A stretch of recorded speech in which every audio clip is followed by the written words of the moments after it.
வணக்கம். சுப்ரீம் செய்திகளுக்காக சி தரணி. புதுச்சேரியில் மீண்டும் முதலமைச்சராகிறார் ரங்கசாமி.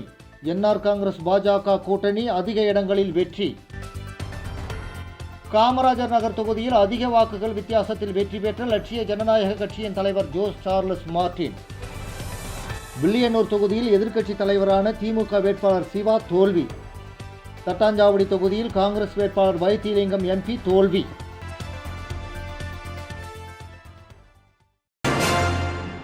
புதுச்சேரி தட்டாஞ்சாவடியில் போட்டியிட்ட முதலமைச்சர் ரங்கசாமி 4441 வாக்குகள் வித்தியாசத்தில் வெற்றி பெற்றுள்ளார். இவர் காங்கிரஸ் சார்பில் போட்டியிட்ட முன்னாள் முதல்வரும் எம்பியுமான வைத்திலிங்கத்தை வீழ்த்தியுள்ளார். புதுச்சேரி சட்டமன்ற தேர்தலில் பதிவான வாக்குகள் இன்று எண்ணப்பட்டன. புதுச்சேரியில் மொத்தம் 30 தொகுதிகள் உள்ளன. இங்கு பெரும்பான்மைக்கு 16 இடங்களில் வெல்வது அவசியம். புதுவையை பொறுத்தவரை தற்போது முதல்வராக இருக்கும் ரங்கசாமி கடந்த முறை போலவே 2 தொகுதிகளில் களம் இறங்கினார். சென்ற முறை ஏனாம் தொகுதியில் போட்டியிட்டு சுயேச்சை வேட்பாளரிடம் தோல்வியை தழுவியதால் இந்த முறை புதுவை தட்டாஞ்சாவடி மற்றும் மங்களம் ஆகிய 2 தொகுதிகளில் போட்டியிட்டார். தட்டாஞ்சாவடியில் இந்தியா கூட்டணியில் காங்கிரஸ் சார்பாக முதலமைச்சர் வேட்பாளராக எதிர்பார்க்கப்படும் வைத்திலிங்கம் களங்கண்டார். இதனால் இந்த தொகுதியில் யாருக்கு வெற்றி வாய்ப்பு என்ற எதிர்பார்ப்பு அதிகரித்திருந்தது. தட்டாஞ்சாவடி தொகுதியில் கடந்த முறை ரங்கசாமி வெற்றி பெற்றிருந்தார். ஏனாம் மற்றும் தட்டாஞ்சாவடி என 2 தொகுதிகளில் ரங்கசாமி போட்டியிட்டு இருந்தார். ஆனால் ஏனாம் தொகுதியில் சுயேச்சை வேட்பாளர் சீனிவாசனிடம் தோல்வியடைந்தார். இந்த முறை தட்டாஞ்சாவடி தொகுதியில் 87.10% வாக்குகள் பதிவாகியிருந்தன. இந்த தொகுதியில் வெற்றி பெற வேண்டிய கட்டாயத்தில் ரங்கசாமி வைத்திலிங்கம் ஆகிய இருவரும் இருப்பதால் இந்த தொகுதியில் வெற்றி யாருக்கு என்ற எதிர்பார்ப்பு புதுவையில் ஏற்பட்டிருந்தது. தட்டாஞ்சாவடி தொகுதியில் நாம் தமிழர் கட்சி சார்பில் கார்த்தி குமாரி, பாமக சார்பாக கதிரேசன், தாவேகா கூட்டணியில் உள்ள நாமக சார்பில் விநாயகம் ஆகியோர் போட்டியிட்டனர். ரங்கசாமி தட்டாஞ்சாவடி மட்டுமின்றி மங்களம் தொகுதியிலும் போட்டியிட்டுள்ளார். மங்களம் தொகுதியில் என்ஆர் காங்கிரஸ் சார்பில் ரங்கசாமியும் காங்கிரஸ் சார்பாக ரகுபதியும் போட்டியிட்டுள்ளனர். இந்த தொகுதியில் திமுக சார்பாக ரங்கன் போட்டியிட்டுள்ளார். தாவேகா சார்பாக சத்யா போட்டியிட்டார்.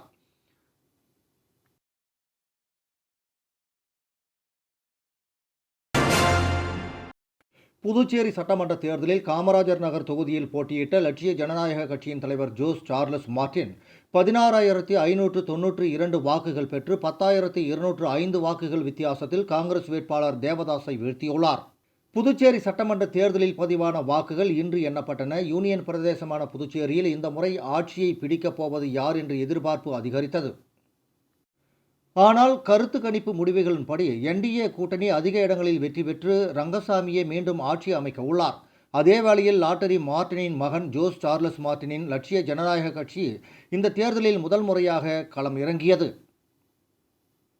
தேசிய ஜனநாயக கூட்டணியில் அங்கம் வகிக்கும் லட்சிய ஜனநாயக கட்சி 2 இடங்களில் போட்டியிட்டது. காமராஜ் நகரில் அந்த கட்சியின் தலைவர் ஜோஸ் சார்லஸ் மார்டின் போட்டியிட்டார்.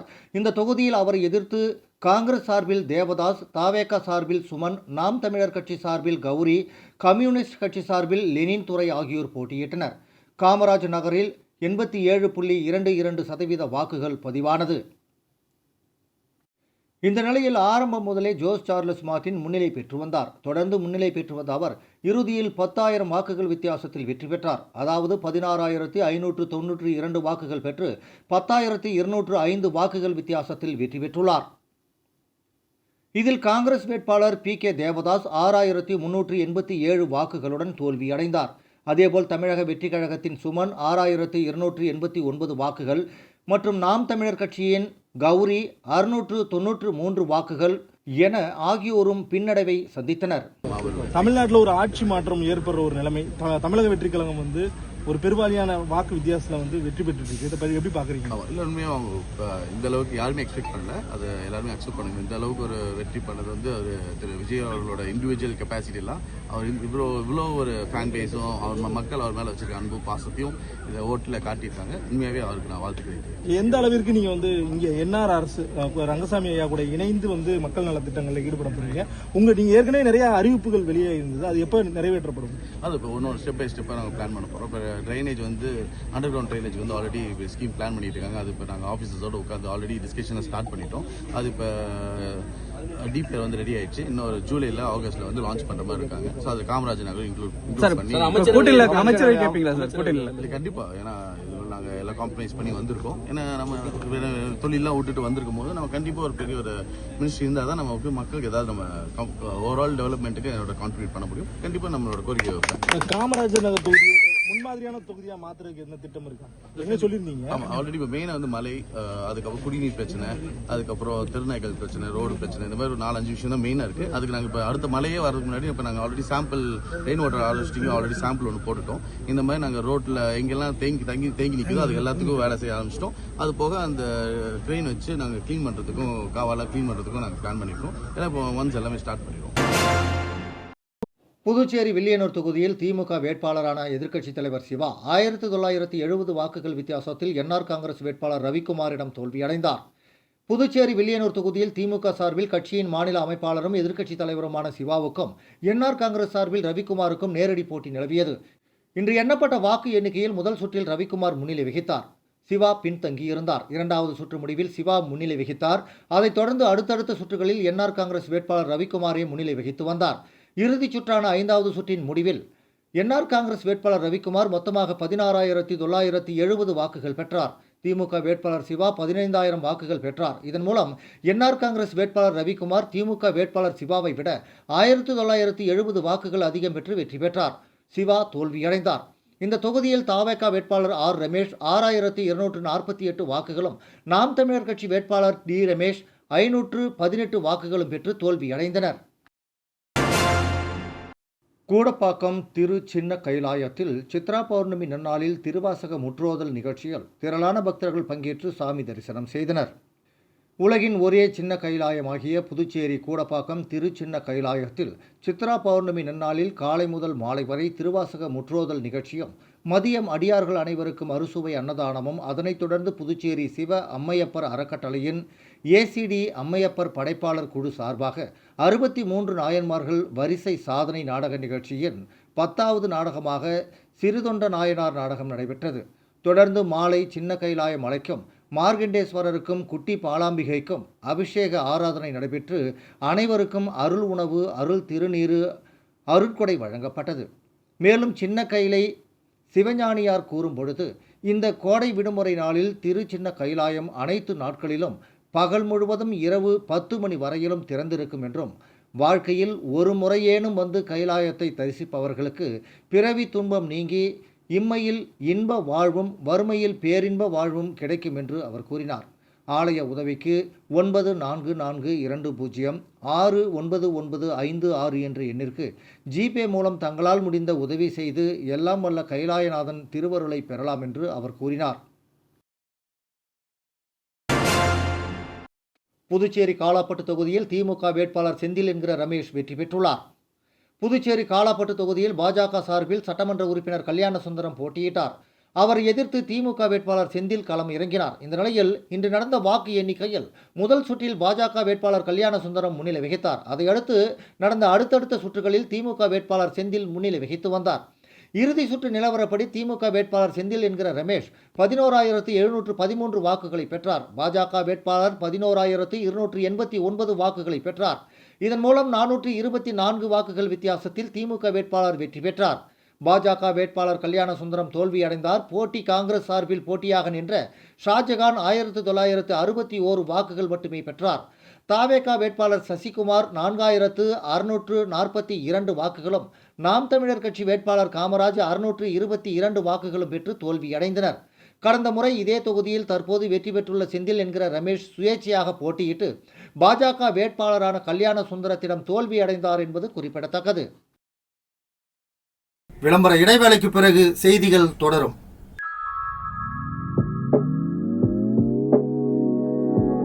ஜோசாலுகாஸில் இயர் எண்ட் சேல் வந்தாச்சு. தங்க நகைகளுக்கான சேதார கட்டணத்தில் பிளாட் 50% தள்ளுபடி பெறுங்கள். இப்பவே ஷாப்பிங் செய்யுங்க.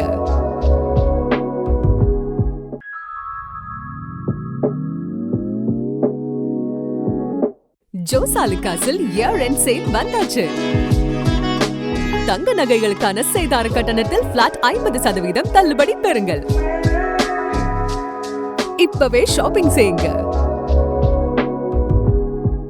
செய்திகள் தொடர்கின்றன. புதுச்சேரி திருபுவனை தொகுதியில் என்ஆர் காங்கிரஸ் வேட்பாளர் கோபிகாவை விட தாவேகா வேட்பாளர் சாய் ஜே சரவணகுமார் 27 வாக்குகள் வித்தியாசத்தில் வெற்றி பெற்றார். புதுச்சேரி திருபுவனை தொகுதியில் என்ஆர் காங்கிரஸ் சார்பில் கோபிகாவும், திமுக சார்பில் அங்காளனும், தாவேகா சார்பில் சாய் ஜே சரவணகுமாரும் போட்டியிட்டனர். இதில் முதல் சுற்றிலிருந்து என்ஆர் காங்கிரஸ் வேட்பாளர் கோபிகா முன்னிலை வகித்து வந்தார். திமுக மற்றும் தாவேகா வேட்பாளர்கள் பின்னடைந்திருந்தனர். மூன்றாவது சுற்று முடிவில் என்ஆர் காங்கிரஸ் வேட்பாளர் கோபிகா 27 வாக்குகள் முன்னிலை பெற்றிருந்தார். தொடர்ந்து 4வது மற்றும் இறுதிச் சுற்று வாக்கு எண்ணிக்கையில் தாவேகா வேட்பாளர் சாய் ஜே சரவணகுமார் 9040 வாக்குகள் பெற்று வெற்றி பெற்றார். அவர் என்ஆர் காங்கிரஸ் வேட்பாளர் கோபிகாவை விட 701 வாக்குகள் அதிகம் பெற்று வெற்றி கண்டார். திமுக வேட்பாளர் அங்காளன் 6630 வாக்குகளும், காங்கிரஸ் வேட்பாளர் வேலு 3561 வாக்குகளும், நாம் தமிழர் கட்சி வேட்பாளர் 335 வாக்குகளும் பெற்று தோல்வியடைந்தனர். புதுச்சேரி மண்ணாடிப்பட்டு தொகுதியில் பாஜக சார்பில் போட்டியிட்ட உள்துறை அமைச்சர் நமச்சிவாயம் மீண்டும் வெற்றி பெற்றுள்ளார். புதுச்சேரி மண்ணாடிப்பட்டு தொகுதியில் பாஜக சார்பில் உள்துறை அமைச்சர் நமச்சிவாயம் போட்டியிட்டார். காங்கிரஸ் சார்பில் முன்னாள் சட்டப்பேரவை துணைத் தலைவர் டிபிஆர் செல்வம் களம் கண்டார். இந்த தொகுதியில் பாஜக காங்கிரஸ் வேட்பாளர்களுக்கு இடையே நேரடி போட்டி நிலவி வந்தது. இந்த நிலையில் வாக்கு எண்ணிக்கை நடைபெற்றது. இதில் முதல் சுற்றில் இருந்தே பாஜக வேட்பாளர் நமச்சிவாயம் முன்னிலை வகித்து வந்தார். மூன்றாவது சுற்றின் நிலவரப்படி பாஜக வேட்பாளர் நமச்சிவாயம் 13,371 வாக்குகளும், காங்கிரஸ் வேட்பாளர் 8,346 வாக்குகளும் பெற்றனர். இதன் மூலம் நமச்சிவாயம் 5,025 வாக்குகள் முன்னிலையில் இருந்து வந்தார். இறுதிச் சுற்று முடிவில் பாஜக வேட்பாளர் நமச்சிவாயம் 15,918, காங்கிரஸ் வேட்பாளர் டிபிஆர் செல்வம் 9,808 பெற்று தோல்வியடைந்தார். அதன்படி அமைச்சர் நமச்சிவாயம் 6,110 வாக்குகள் வித்தியாசத்தில் வெற்றி பெற்றார். பாவக வேட்பாளர் பாரதிதாசன் 3,032 வாக்குகளும், நாம் தமிழர் கட்சி வேட்பாளர் வெங்கடேசன் 260 வாக்குகளும் பெற்று தோல்வியடைந்தனர். இந்த வெற்றியின் மூலம் தொடர்ந்து 2வது முறையாக மண்ணாடிப்பட்டு தொகுதியில் அமைச்சர் நமச்சிவாயம் சட்டமன்ற உறுப்பினராகியுள்ளார் என்பது குறிப்பிடத்தக்கது. கிளியனூர் கிராமத்தில் திருக்கோவில் கொண்டு எழுந்தருளியிருக்கும் அருள்மிகு ஸ்ரீ பூரணி ஸ்ரீ புஷ்பகலா சமேத ஸ்ரீ முத்துமண்டப ஐயனாரப்பன் திருக்கல்யாணம் மிக சிறப்பான முறையில் நடைபெற்றது. விழுப்புரம் மாவட்டம் வானூர் வட்டம் கிளியனூர் கிராமத்தில் திருக்கோவில் கொண்டு எழுந்தருளியிருக்கும் அருள்மிகு ஸ்ரீ பூரணி ஸ்ரீ புஷ்பகலா சமேத ஸ்ரீ முத்துமண்டப ஐயனாரப்பன் திருக்கல்யாணம் மிக சிறப்பான முறையில் நடைபெற்றது. இதில் திருக்கைலாயத்தில் உள்ள அருள்மிகு ஸ்ரீ பரமேஸ்வரன் ஸ்ரீ மகாவிஷ்ணு மோகினிக்கும், திருத்தியை குமாரனாக தோன்றிய சிரஞ்சீவி ஸ்ரீ முத்துமண்டப ஐயனாரப்பன் சுவாமிக்கும், வேல்விநாதன் வெள்ளையம்மாள் இவர்களின் குமாரத்திகளுமான சௌபாகியவதிகளுமான ஸ்ரீ பூரணி ஸ்ரீ புஷ்பகலா என்கிற கன்னிகைகளுக்கும் திருக்கல்யாண வைபவம் இன்று வெகு சிறப்பான முறையில் நடைபெற்றது. இதில் கிராம மக்கள் மற்றும் குலதெய்வ வழிபாட்டாளர்கள் அனைவரும் வருகை தந்து திருக்கல்யாண வைபவத்தினை நடத்தி வைத்தனர். இந்த நிகழ்ச்சியில் ஸ்ரீ பிரம்மதேவன், ஸ்ரீ சரஸ்வதி, ஸ்ரீ மகாவிஷ்ணு, ஸ்ரீ லட்சுமி தேவி, ஸ்ரீ சிவன், ஸ்ரீ பார்வதி தேவி முன்னிலை வகித்தனர். இதனைத் தொடர்ந்து மாலை 5 மணிக்கு மேல் சுவாமி மின் அலங்காரத்துடன் வீதி உலா நடைபெற்றது. நிகழ்ச்சிக்கான ஏற்பாட்டினை குலதெய்வ வழிபாட்டுக்காரர்கள் மற்றும் கிளியனூர் கிராம பொதுமக்கள் வெகு சிறப்பான முறையில் செய்திருந்தனர். விழாவில் கலந்து கொண்ட பொதுமக்கள் அனைவருக்கும் அறுசுவை அன்னதானம் வழங்கப்பட்டது.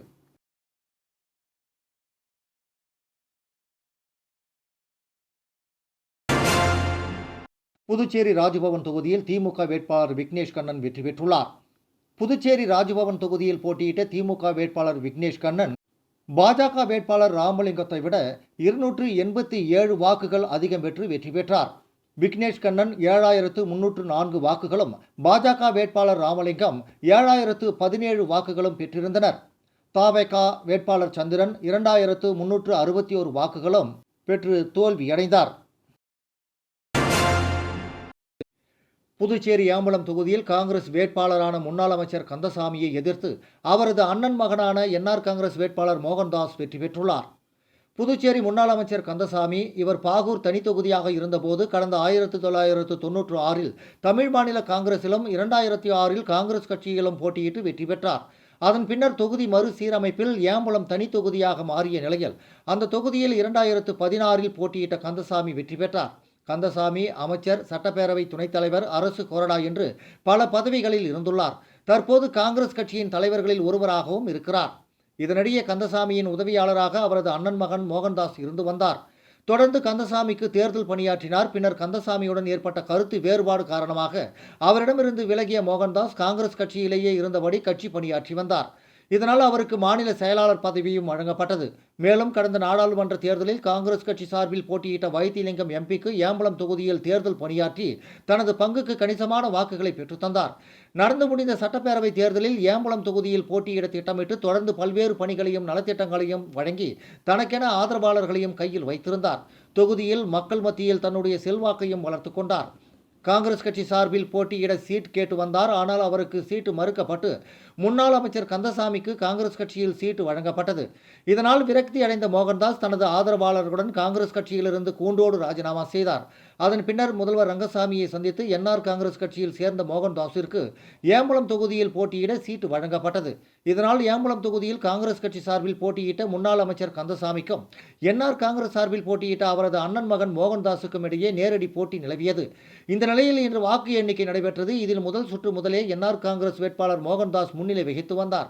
முன்னாள் அமைச்சர் கந்தசாமி பின்தங்கி இருந்தார். இறுதி சுற்று முடிவில் என்ஆர் காங்கிரஸ் வேட்பாளர் மோகன்தாஸ் 16,017 வாக்குகள் பெற்றார். காங்கிரஸ் வேட்பாளரான முன்னாள் அமைச்சர் கந்தசாமி 11,956 வாக்குகள் பெற்றார். இதன் மூலம் கந்தசாமியை விட மோகன்தாஸ் 4,061 வாக்குகள் வித்தியாசத்தில் வெற்றி பெற்றார். காங்கிரஸ் வேட்பாளர் கந்தசாமி தோல்வியடைந்தார்.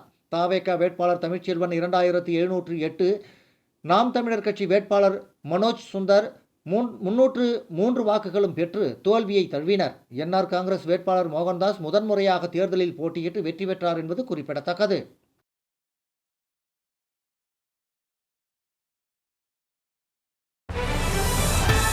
புதுச்சேரியில் மீண்டும் முதலமைச்சராகிறார் ரங்கசாமி. என்ஆர் காங்கிரஸ் பாஜக கூட்டணி அதிக இடங்களில் வெற்றி. காமராஜர் நகர் தொகுதியில் அதிக வாக்குகள் வித்தியாசத்தில் வெற்றி பெற்ற லட்சிய ஜனநாயக கட்சியின் தலைவர் ஜோஸ் சார்லஸ் மார்டின். வில்லியனூர் தொகுதியில் எதிர்க்கட்சி தலைவரான திமுக வேட்பாளர் சிவா தோல்வி. தட்டாஞ்சாவடி தொகுதியில் காங்கிரஸ் வேட்பாளர் வைத்திலிங்கம் எம்பி தோல்வி. இந்த செய்தி அறிக்கை நிறைவடைந்தன. வணக்கம்.